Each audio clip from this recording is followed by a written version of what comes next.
네, 함께 좀 말씀을 나눠보도록 하겠습니다.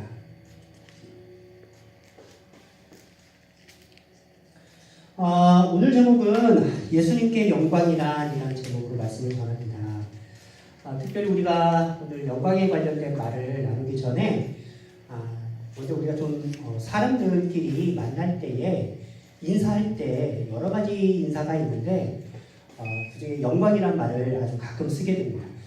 뭐 이런 말이 있죠. 원래 영광이라는 뜻을 이렇습니다. 빛나고 아름다운 영예 또는 하나님이나 그리스도에 대한 감사와 찬양을 이라는 것을 말할 때 영광이라는 단어를 씁니다. 그래서 가끔 어떤 분들이 아주 큰 홀에 유명한 사람들을 모아놓고 거기에 초대됐을 때 제일 먼저 하는 말이 이곳에 불러주셔서 영광입니다 라는 말을 쓰기도 하고, 또는 자녀들이 이렇게 박사나 이런 학위를 받고 졸업식 때 많은 사람들이 축가를 받을 때 가끔 이런 말을 쓰기도 합니다.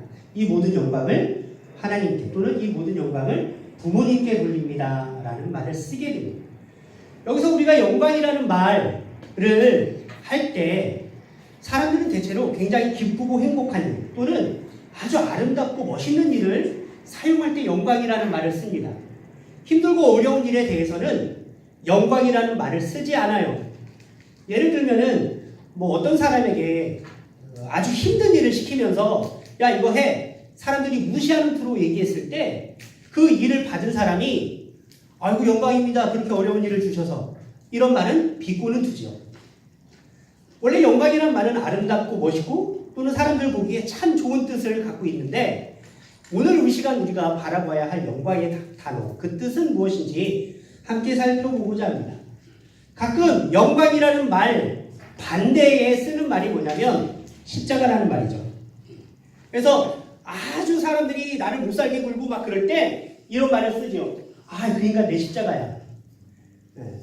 뭐 아주 가끔 그런 일들이 있는데 아내들이 믿지 않는 남편 때문에 고생하고 막 힘들 때마다 쓰는 말이 뭐예요? 그 인간 내 십자가야. 여기서 십자가라는 의미는 무엇입니까? 사전적으로는 이런 의미예요. 기독교가 희생과 속죄의 표상으로 예배하고 장식으로 쓰는 십자가의 표시를 말하는데 많은 사람들이 쓰는 십자가라는 말은 큰 죄나 고난을 떠맡는다라는 의미로 십자가를 씁니다. 그래서 많은 사람들이 십자가 하면 느끼는 느낌이 무엇이냐면 고난, 아픔, 저주, 피해야 할 것, 눈물, 좌절 이런 것들을 십자가로 의미하고 십자가로 말을 합니다.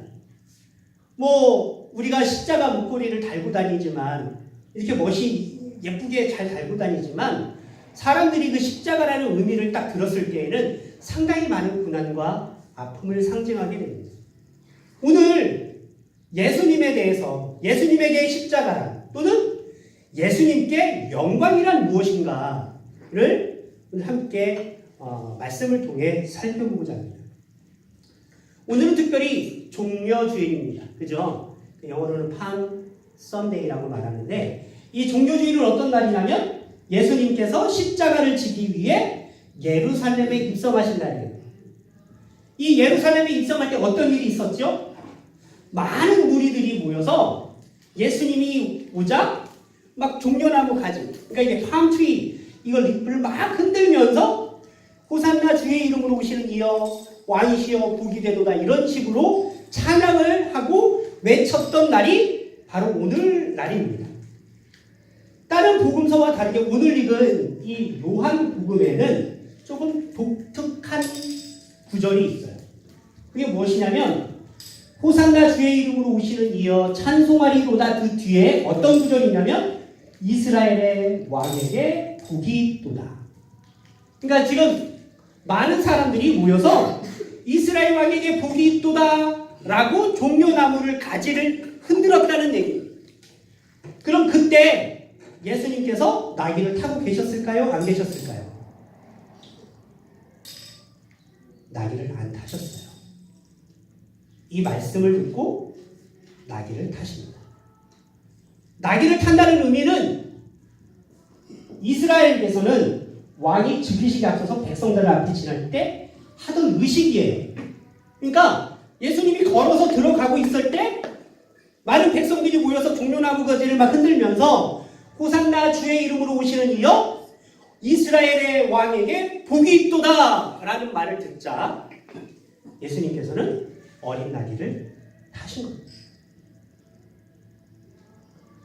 지금 이스라엘 왕이 되신 예수님께서 나귀를 타고 예루살렘으로 들어가는 그 길은 어떤 길이냐면 예수님께서 십자가를 지러 들어가는 길이에요. 지금 십자가를 지러 예수님께서 예루살렘으로 들어가는데 많은 사람들은 예수님을 이스라엘의 왕이여 하며 찬양을 해왔고 예수님은 그것에 대한 응답으로 나귀를 타고 많은 사람들 앞에 지나가시게 된 겁니다. 이 말은 무슨 말이냐면 예수님께서 예루살렘 성에 십자가를 지러 가는 그 길은 백성들에게 있어서는 무슨 길이냐? 왕이 되기 위한 영광의 길이었다는 거예요. 예수님은 고난의 길로 그 길을 걸어간다 했지만 많은 백성들에게 그 길은 영광의 길이 되는 것입니다. 이 일이 있은 후에 제자들이 이런 성경의 구절이 있습니다. 제자들은 처음에 이 일을 깨닫지 못하다가 어떤 일을 깨닫지 못했다는 것입니까? 이 일이란 지금 앞에서 예수님께서 호산나 그 외친 소리를 들으며 예루살렘에 들어간 일과 왜 어린 나귀를 타셨는가에 대한 내용을 몰랐다가 영광을 받으신 후에야 이유를 가득 깨달았다. 그러면 제자들이 예수님이 호산나 찬양하는 그 소리를 듣고 나귀를 타고 들어간 일은 십자가를 지고 왕이 되신 일인데 영광을 받으신 후에 이유를 깨달았다는 것은 이 영광을 받으신 후가 무슨 뜻이냐 이거를 오늘 우리가 알아야 된다는 것입니다. 예수님께서 영광을 받으셨다. 자, 우리가 처음에 얘기하기를 영광이라는 뜻이 어떤 뜻이라고 했죠? 영광이라는 뜻. 영광이라는 뜻은 앞에서 보았듯이 아주 상당히 좋은 의미를 갖고 있습니다. 우리 집사님들이 각 회사에서 승진해갖고 막 2계단, 3계단 승진해서 갑자기 부장, 이사가 되고 갑자기 디렉터가 되었어. 그때 많은 사람들 앞에서 해야 되는 말이 뭐죠? 아, 영광입니다 라고 했어요. 그래서 그 사람들을 아까 목사님 얘기하신 것처럼 가문의 영광이다 라고 말합니다. 그 사람들을 가리켜 가문의 십자가라고 말하지 않아요. 가문의 십자가라는 의미는 어떤 거죠? 아, 예배를 안 나와. 우리 소방장이 너무 예뻐 죽겠어. 오늘 새벽에 골프 치고 6시에 골프 치고 예배 나왔어요. 우리 박수 한번. 별했어. 우리 소방기 딱 별했어. 금년에 좋은 일이 있을 거야. 안 있어. 자, 그래서 십자가라는 의미와 영광이라는 의미는 우리에게는 상당히 다른 의미인데 지금 예수님께서 영광을 받으신 후에 제자들이 이 일을 깨달았다는 거예요. 그럼 영광이 무엇인가에 대해서 우리가 깊이 생각해 봐야 할 것입니다. 무리들이 왜 호산나 하며 찬양했을까요? 첫 번째 제자들이 깨닫지 못했던 것입니다. 그 이유는 12장 1절에 이런 말씀이 있습니다. 6월절 엿새절에 예수께서 베다니에 이르시니 이곳은 예수께서 죽은 자 가운데서 살리신 나사로에 있는 곳이라. 두 번째는 9절에 유대인의 큰 무리가 예수께서 여기 계신 줄을 알고 오니 이는 예수만 위함이 아니요 죽은 자 가운데서 살리신 나사로도 보려 함이라. 자, 무리들이 지금 예수님이 예루살렘에 입성한다는 말을 들었을 때 왜 모였을까? 첫 번째, 이 무리들은 누구인가요? 예루살렘 말고도 이스라엘 각 지역에 흩어 살고 있던 유대인들이 6월절이 되자 성전에 모인 것이에요. 6월절을 기념하기 위해서 모였는데 지금 어떤 말을 들었느냐? 이 얘기를 들었다는 것입니다. 예수께서 나사로를 죽은 자 가운데서 살리셨다. 이 말을 무리들이 들었어요. 우리가 예수께서 여기 계신 줄을 알고 온 것입니다. 예수님으로 온 거예요.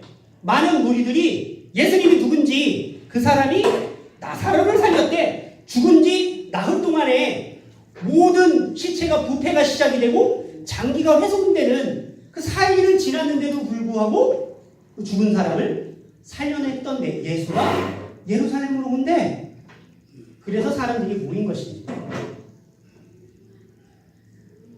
그 사람들은 예수님을 누구로 이해했느냐? 나사로를 죽은 자 가운데서 일으키신 분, 곧 메시아로 생각한 것입니다. 아무 이유 없이 모여서 호산나라고 한 것이 아니라 죽은 사람을 죽은 자 가운데서 일으키신 분이 예루살렘으로 오기 때문에 그 사람을 보기 위하여 모였습니다.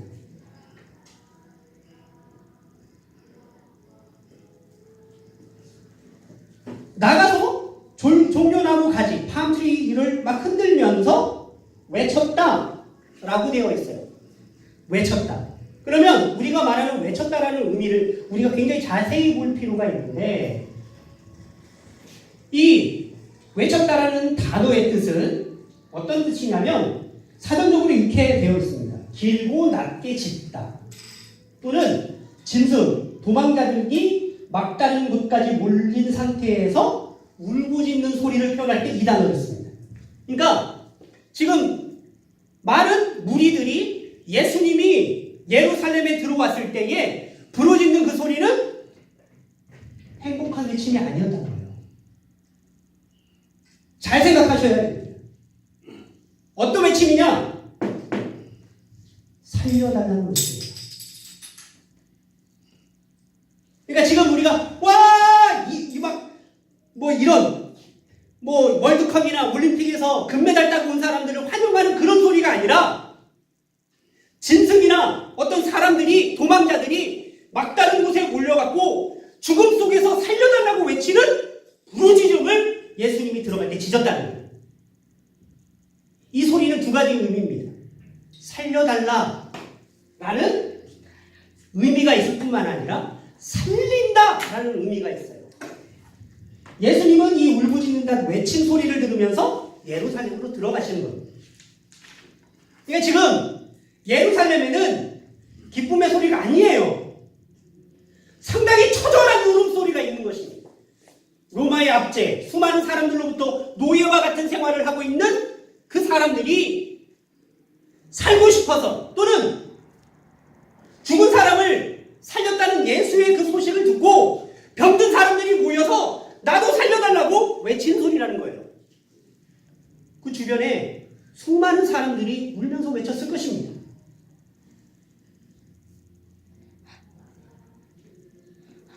근데 똑같은 단어가 여기에도 쓰여요. 이 말씀을 하시고 큰 소리로 나사로야 나오라 부르시니, 큰 소리로 부르시니. 그러니까 예수님께서도 이런 울부짖음을 누구에게 하셨다고요?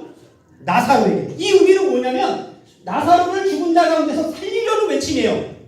아버지가 아들이 죽어가니까 살리기 위해서 진짜 처절하게 부르짖는 그 울음소리, 또는 나사로를 살리려고 죽음을 자처하는 절규소리가 이 소리라는 것입니다.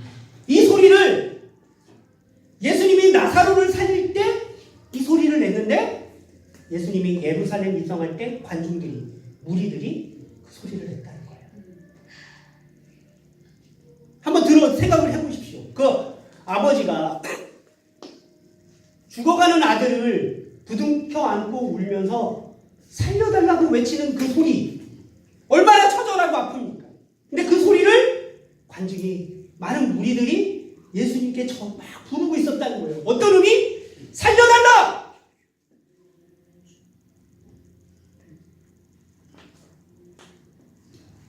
이 두 외침을 한번 비교해 봤으면 좋겠습니다. 예수님은 어떻게 외쳤냐? 나사로를 살리기 위해 자신의 생명을 내놓는 간절한 외침이었어요. 이 아들을, 이 사람을, 이 아버지를, 내 딸을 살리기 위해서 자기의 생명을 대신해서 내놓으려는 간절한 외침으로 예수님이 부르짖었는데, 무리들은 반대로 무엇이냐? 자신들을 살리려고 예수님을 희생시키려고 외치는 거예요. 살려주세요! 라고 부르시는 것입니다.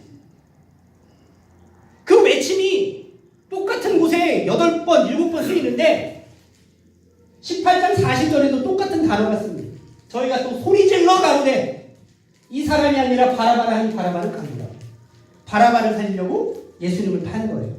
똑같은 외침이 어디서 최대로 느껴지냐면 19장 6절에 대제사장들과 하속들이 예수를 보고 소리질러 가로되 십자가에 못 박게 하소서, 십자가에 못 박게 하소서. 이 소리를 예수님은 이미 예루살렘 들어갈 때 예상하셨다는 거예요. 이 길, 관중들이 호산나 외쳤던 그 길. 그래서 제자들은 어떤 사건 이후로 왜 그렇게 짖었는가, 왜 그렇게 울부짖었는가를 깨달았다는 건데 그 사건이 무엇이냐? 그게 바로 영광 받으실 때라는 거예요. 17장 1절에 아버지여 때가 이르렀사오니 아들을 영화롭게 하사 아들로 아버지를 영화롭게 하소서. 자, 때가 이르렀다. 이 때가 되면 아들을 영화롭게 하며 아버지가 영화롭게 된다는 거예요. 이 때가 언제냐? 십자가에 달리실 때. 십자가에 달려 죽으실 때가 예수님께는 영광이었던 거예요. 우리의 생각과는 전혀 다릅니다. 우리가 예수님께 영광이라고 말하는 것은 예루살렘에 들어와서 제국을 멸망을 시키고 이스라엘의 온 세상을 평정케 하는 것을 우리는 영광이라 생각하는데 예수님은 뭐라고 얘기하냐면 십자가에 달린 그것이 나에게 영광이다라고 말합니다. 우리하고는 전혀 달라요.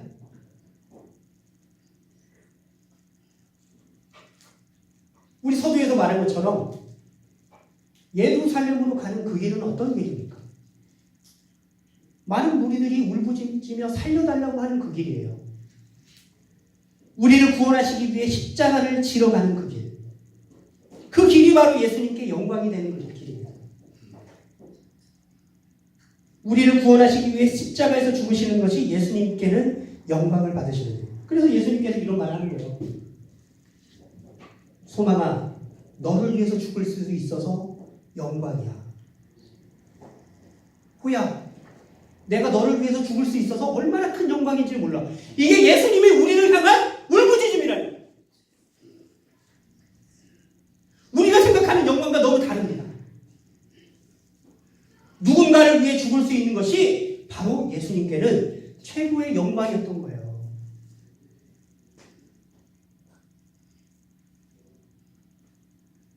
우리는 무엇을 영광받는다고 말합니까?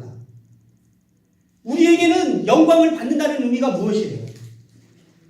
누군가를 위해 목숨을 내놓는 것이 우리에게 영광입니까? 그게 아니면 나를 위해 누군가의 목숨과 희생을 요구하면서 살아가는 게 영광입니까?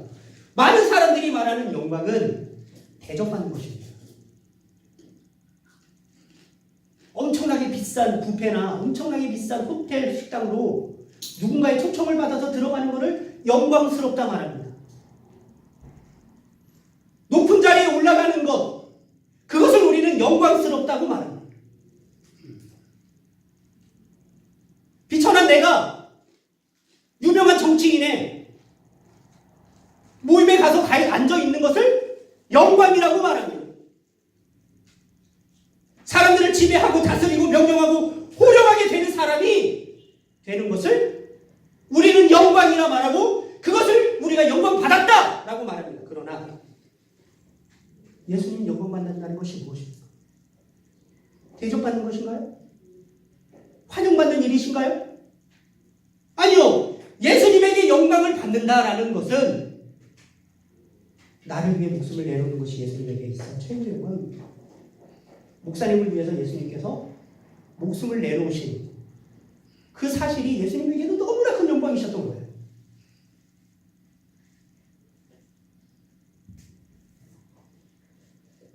우리가 어떤 사람입니까? 우리는 어떤 사람인가요? 도대체 우리가 어떻길래 우리를 위해서 목숨을 내놓으시면서 그것을 영광됐다고 얘기할까요? 우리는 어떤 사람인가요? 우리는 순간순간 인간 연약해서 하나님을 믿으면서도 하나님께 욕을 합니다. 무슨 일이 우리가 기도할 때 이루어지지 않는다면 하나님께 욕을 늘어놓는 게 우리예요. 의심하며 하나님의 존재를 시험하고 있는 우리, 예수님의 생명의 값으로 살았음에도 살아온 삶에 대한 감사가 없는 우리를 위해서 예수님이 목숨을 내어놓고도 그것을 최고의 영광이라, 최고의 행복이라고 여기시나요?